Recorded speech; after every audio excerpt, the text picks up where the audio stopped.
co-parenting. We've talked a little bit about that. I've heard it pop up a little bit, but I want to dig in a little bit more, and I want to talk about both the challenges of co-parenting for those of you who are married, for those of you who are co-parenting where you're not in the same household. What are the challenges, but also what are the rewards of sharing those duties?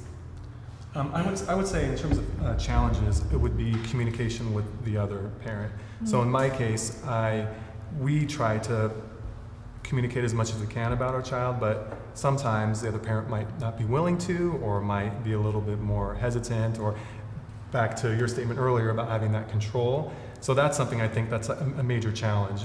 It could come down to even small things like doctor's visits or getting information from a school, mm-hmm. or even something like what sport your child's going to be doing mm-hmm. for a set period of time. So that would definitely be like, that's definitely a challenging aspect. Oh, and financial as well, mm-hmm. like who's going to pay for what and how that's going to break down. Mm-hmm. In terms of rewards though, I think back to the bonding theme that we've been talking about, I would say the fact that we are separated and or we're not together and we're co-parenting, when I'm with my son, it's great because it's basically just me and him mm-hmm. during that time that we are together.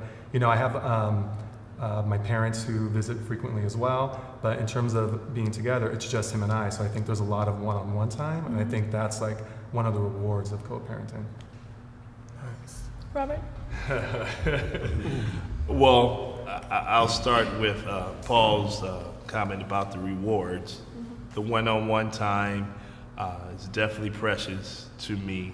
Uninterrupted one-on-one time. But again, in the spirit of keeping it real, I'm in a situation that isn't the healthiest in terms of the co-parenting relationship. I deal with an ex-wife who wants to control the whole deal. And oftentimes I'm faced with the choice, well, really not much of a choice. If I don't fall in line, so to speak, then I'm wrong. So that part is frustrating that they're, and I know I'm not alone in this, mm-hmm.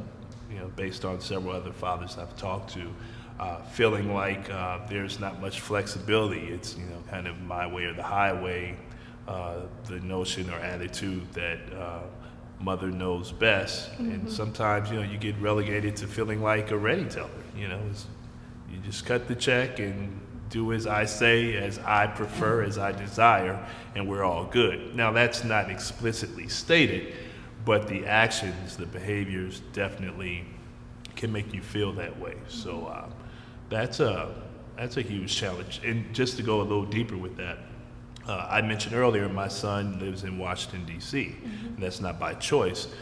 When we went to court about this issue, I tried to avoid going to court. So my proposal was, hey, he was 8 years old at the time. Mm-hmm. I said, I don't want to do this. If we absolutely have to, you take him now. I'll take him when he hits his teen years, when, you know, he really needs me big time. Mm-hmm, mm-hmm. And the response was no. Mm-hmm.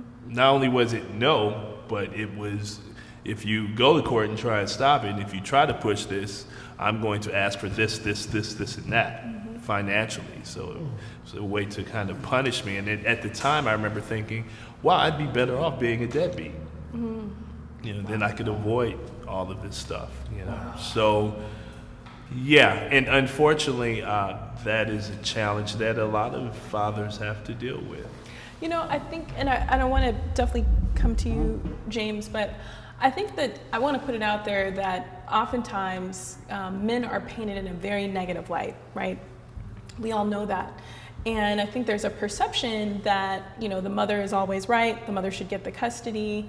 And I do want to circle back on that a little bit and sort of talk about the court systems, and then maybe some words of advice, like lessons learned for even women who might be going through a divorce or going through a separation, or newlyweds who are married. Because I think a lot of times women, we don't get a chance to get an insight into how you all feel, right?